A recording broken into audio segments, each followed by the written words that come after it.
So welcome to week 5 already of our 6 weeks program, almost at the end of the Unit Masters Cohort 7.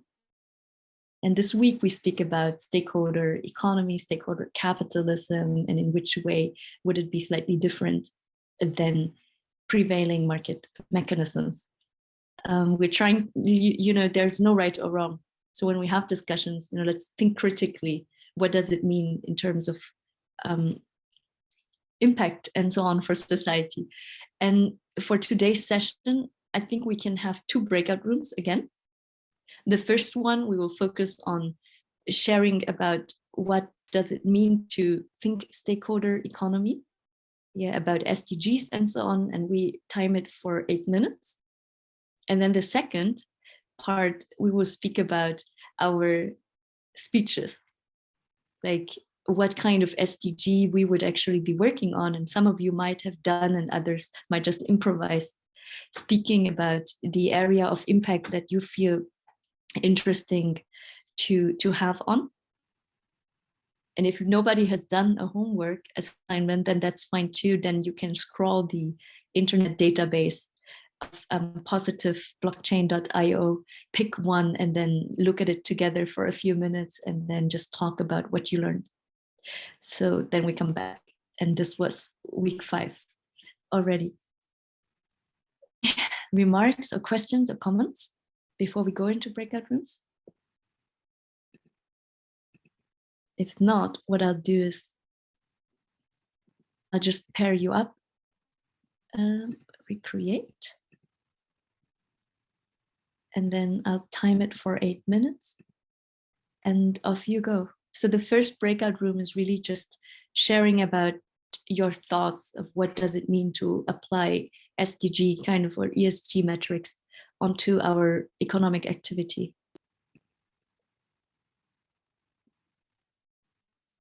And directly, we will be also working towards other different objectives of the SDGs, from less poverty, better communications, and will be aligned to the other one. So I don't know if anybody wants to comment on their ideas. I love it, Oscar. So you were just doing what basically we were trying to do in the breakout rooms. I didn't break you into smaller rooms because all of you were already in kind of your own breakout room, and then I love to see the dynamics. So for the first breakout room, we were thinking just getting warm. I thought we were in a. I'm sorry, I thought we were in a breakout room. I didn't understand. Oh yeah, because you were not in a breakout room, because everybody who came late, I just left them in the main room. Everybody else was in the breakout room, so that's why you were only with 4 people, even when we have 12 people here in the room. Okay, for the second part of today's session, what we try to do is put this kind of thinking that Oscar just read out actually from the SDGs. I think, correct me if I'm wrong, Oscar, you just read out what is the purpose of Sustainable Development Goals and that United Nations Agenda 2030. Was that correct? Well, even more than that, I've been following the SDGs since a long time ago, and I strongly believe in them and as an objective, but I know it's a long run, so I think it's something more of integration and everybody belonging to the objectives to make them possible. So yeah, and I've also read a lot about it.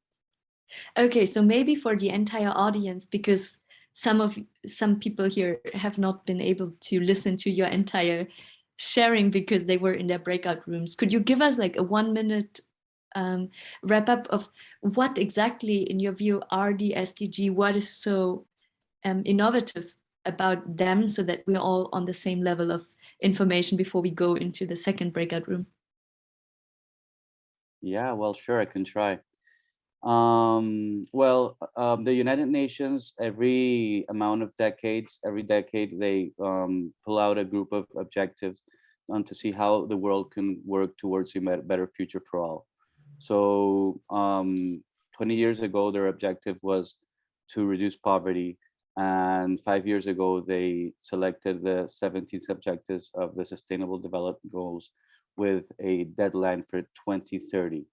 So it's 7 objectives that involve all different efforts that can be done from different sectors of the world, that go from taking awareness on planet efforts, correct consumption, climate care, health, and so on. So these 7 objectives will some be directed from a more governmental point of view, and others will be directed more from a personal point of view. So actually, it's a long run when you actually see the objectives that they're looking for, which are deadline for in the next 8 years. But the only way for them, from my point of view, that they can actually be reached, it's from a integration of all efforts, not only from a government, but the private sector, but also from the individual sector. So we all have a huge responsibility for them to become a possibility. So depending on where you believe you can be part of these objectives, it's very important to know which are the ones where you can feel you can be part of, because every small effort can actually be part of that solution and that long-term objective that the United Nations is looking towards for the planet in general. So one of the objectives, one of the assignments was, where do I feel that we can be a part of? And I believe a lot of them in general, and thank you for pulling them out. There's one that's called responsible consumption, and this is just a small effort that we can all do individually from every point of view. Every time we choose a product, choose a destination, choose a plan, we can start impacting directly and indirectly in all of the rest of the 17 efforts. So by knowing them and knowing where we can be part of, they're ones that from our personal point of view, we can be part directly. And the important thing is that we can also be part of them indirectly in our daily life. So, well, I think. Madam, you are on mute. You are on mute. You are on mute. Oh, thank you so much. So thank you very much, Oscar, also to introducing us to the Sustainable Development Goals. And as you already rightly pointed out, is that first we actually need to understand where we personally feel like we want to have a direct impact or an indirect impact. Noteworthy is that these Sustainable Development Goals, they are not separate from each other, right? They are all interlinked in the end. So like Oscar already said, when you impact one, you might have an impact on the others. And sometimes they even contradict each other. So it's requires a little bit of flexible thinking, I would say. And it's just a playful way also to understand where are actually my personal preferences and my priorities when I create activity. So for this week's assignment, the reflect is to pick one, speaks most to you. For example, education would be SDG 4, SDG 3 is like health, SDG 1 is, I think, zero poverty or zero hunger. And so there's different bigger categories. And then put yourself into the shoes of the government or an influential decision maker in your local community or nation. The reason why we set this assignment in this way is because when you put yourself into the shoes of another person, you think differently. Right? So you engage different cognitive skills. So now for this exercise, obviously you can do it at home too, in your own time. Put yourself into the shoes of somebody who needs to make a decision for another, that affects the lives of other human beings too. And then the second challenge is to think not now, but already think from the future backwards, right? So you fast forward 9 years, 10 years of time, and you are in the year 2030. Now you are basically representing some community, and now you're at a place where you actually just share with the community about what have you actually done alone, together with others, what have you actually done in the past 10 years of your life. And you would start to envision how the community looks like 10 years from now. And then you think backwards. Yeah, free association, as in what is in the year 2030 And then what actually happened in between outside of your sphere, because world external environment still happens, right? If we do something or not, things happen. And some things are out of our control, a majority of things. And then there are things we might have an influence on very directly and indirectly too. And then we'll think about, and no problem, I will guide you through that. What was the role of the blockchain technology? Because after all, Unit Masters is a course about blockchain literacy. And so anything that in your vision of the world, blockchain technology would have changed, or cryptocurrencies would have changed. And in which way would it have developed, had an impact on the development of your community? And then, of course, looking at the own hands, what was the contribution that we personally had to contributing to one of these SDGs of choice? So let me do that little reflection exercise with all of you before we go into the breakout rooms. And then you can share what has happened to you, either because you've done that at home already, or because you just went through a 3-4 minutes visualization exercise, if that's fine. So I invite you to do a little meditation with me that might help with reflection. So you can sense into your 2 feet on the floor and guide your attention towards your body, your breathing. And you feel very light, sit comfortably, stable. When you take a breath in, just take a deep breath in. When you breathe out, long breath out.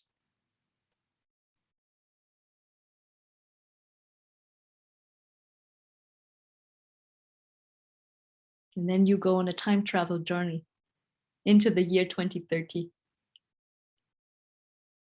Boom, all of a sudden you're over there, 2030. And you open your eyes in that visual world, 2030. You look around, you just observe, hey, where am I actually? Outside or inside?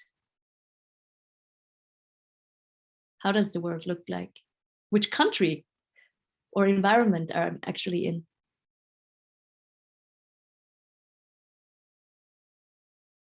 And who's around me? Am I in nature? Am I in the city? Am I inside a house? Or whatever comes up for you. Maybe you look down on yourself and see, what clothes am I wearing at the moment? That may inform you about what the plans for the days are in this day 2030. Are you on the way to work? Have you already finished work? Do you actually work at all? What work are you doing?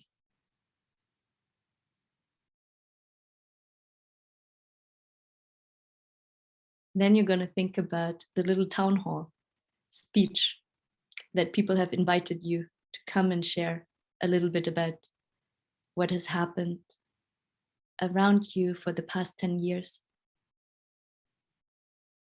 And to prepare for that, you're looking back and you're thinking, wow, time flies. 10 years have passed quite so fast. Wow, I've done so much.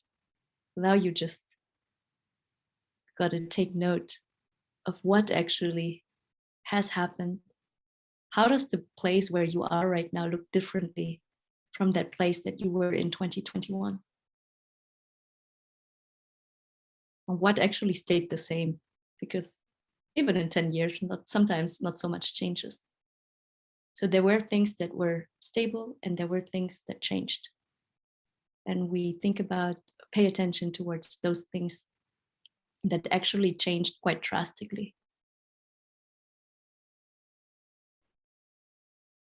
Maybe take a mental note of the 2 or 3 things that you experienced as a major disruption to your everyday life. What were these things? Would you have thought in that year 2021 that it would happen so fast in 10 years?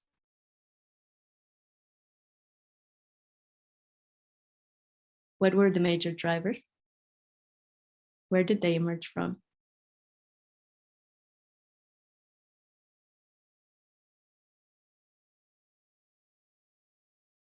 And some changes were really, really good for yourself, for your community, for your beloved ones.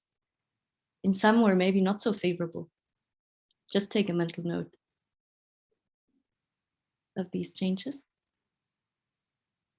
And then it's time to think about the cool contributions that you, your team, your organization, or others without your help have accomplished in the past 10 years.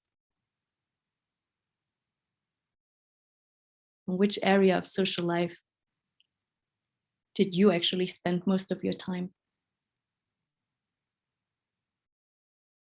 What were the disciplines?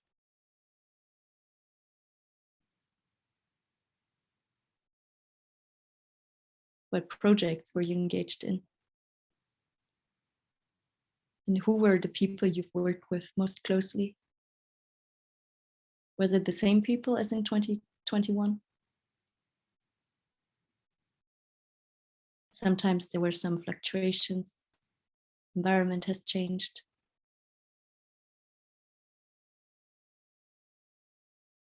How many projects have you done? You still working on the same as in 2021? Or you had a few different projects and transitioned from one to one?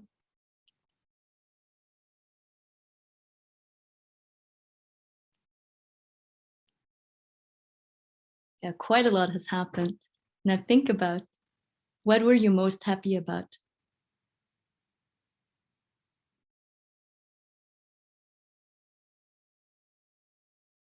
Where do you feel like you had a very good impact on your community? And when did this happen in between 2030 and 2021?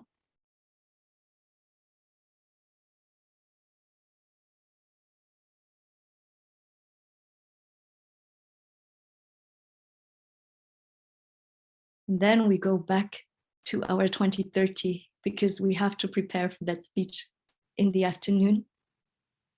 We're gonna share what we actually have done and what we're planning to do for the remainder of the year. And then you can come back to your body, to your toes, fingertips, hands, face. And we will go into breakout rooms, and you will have 8 minutes. I'll make small breakout rooms.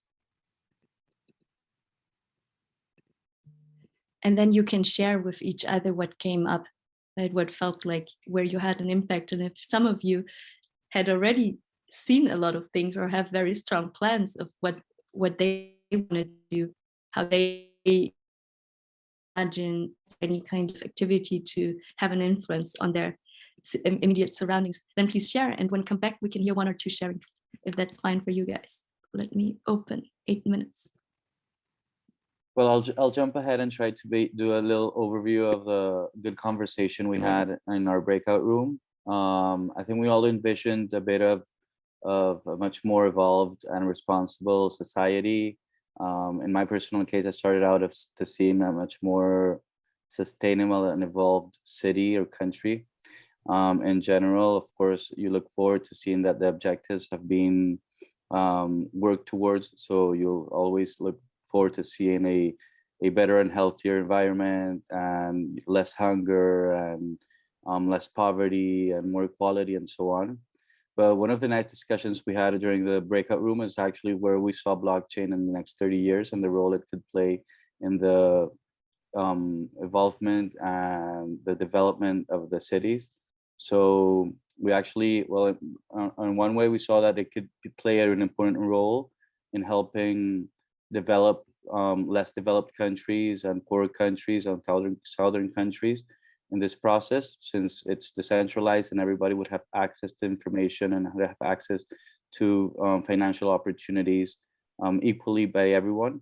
But in another hand, when you put your shoes in actually a poor country like India or China or African country, to believe that they can actually be growing their microgreens in 10 years from their house in a country where they don't have access to water or education. It's still a long run. It's still a long run to believe that there was going to be equality for all. But I remember where I saw just before I saw Jeep in Lisbon, Portugal. I was just finishing a conference from eToro, where the founder of eToro was there, and he mentioned a data which was very interesting. He said that by the year 2030, around almost 40 to 50% of the global population will be using blockchain to do their financial transactions. So I think if that's the run, we can still believe that more people will have access to decentralized finance and information in the next years after that as well. Thank you, Oscar. Yeah. Maybe I can chime in because I'm doing the project now. Not mine, it's big, involve a lot of people, where we envision that the connectivity in the future will be, in a mesh group.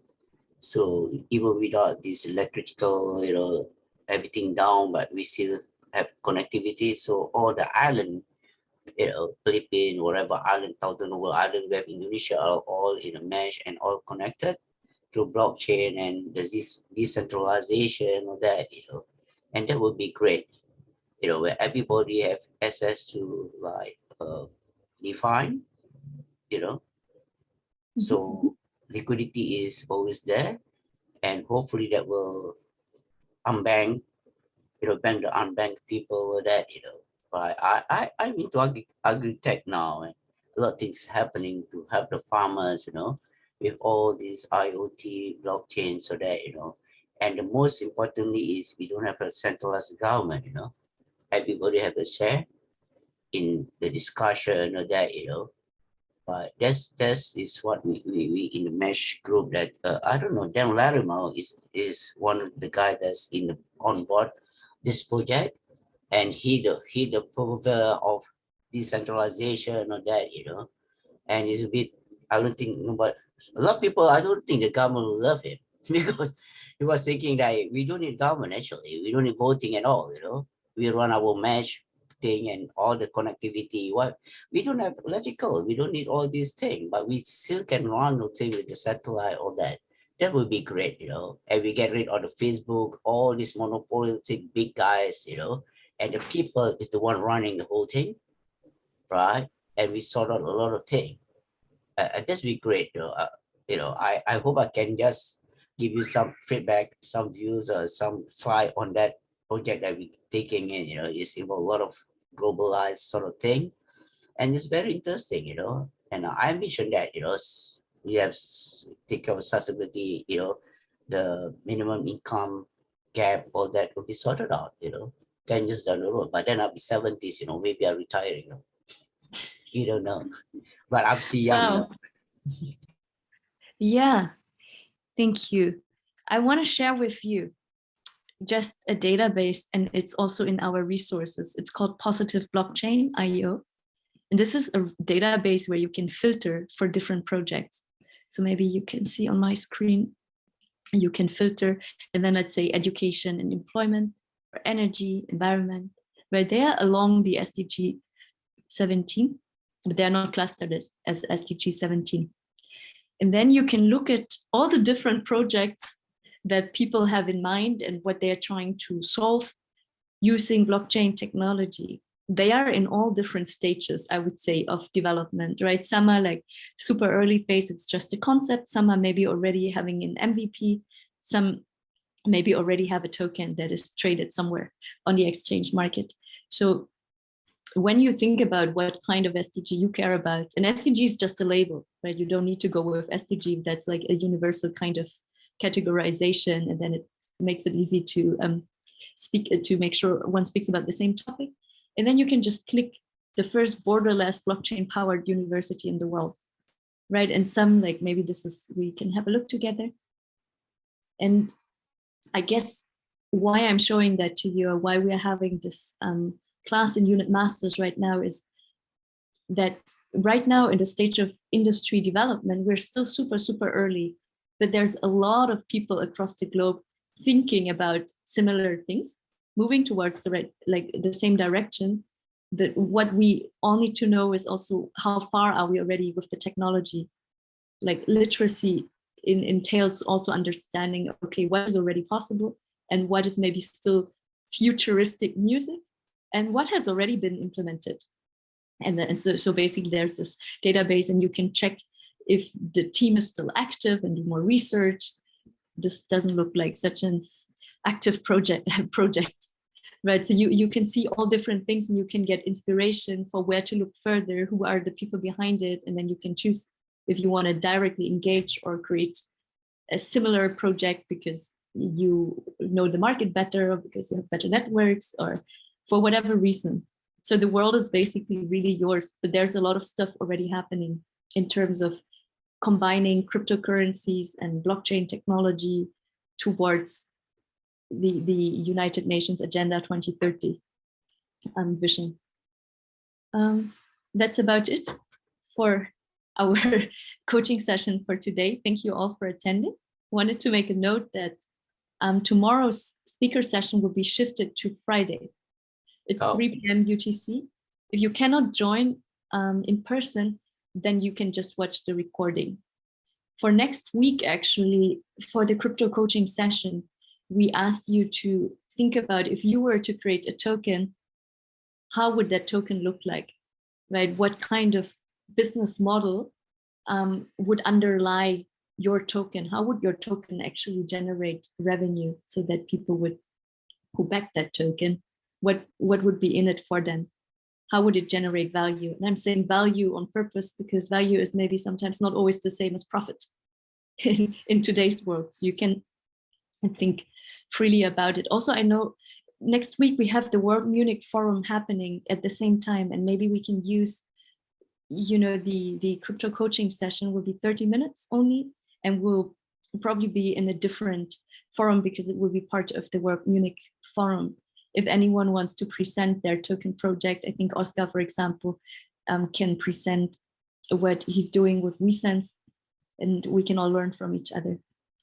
So that's about it. So either see you on Friday or see you again next week for Michael's session on Tuesday about how we envision the token economy at Unit Network and what kind of infrastructure we're building for that as just some example use case for an economic model of the future. All right. Great. Thank you. Okay, thanks a lot. Bye. Mary, do you want to say something? Is it the Bali forum tomorrow? Oh, Bali Forum tomorrow is also there. And there actually Michael is also sharing some project like real estate project, how we're building the Bali village using tokens. Oh, But for next Wednesday, we have World Munich Forum.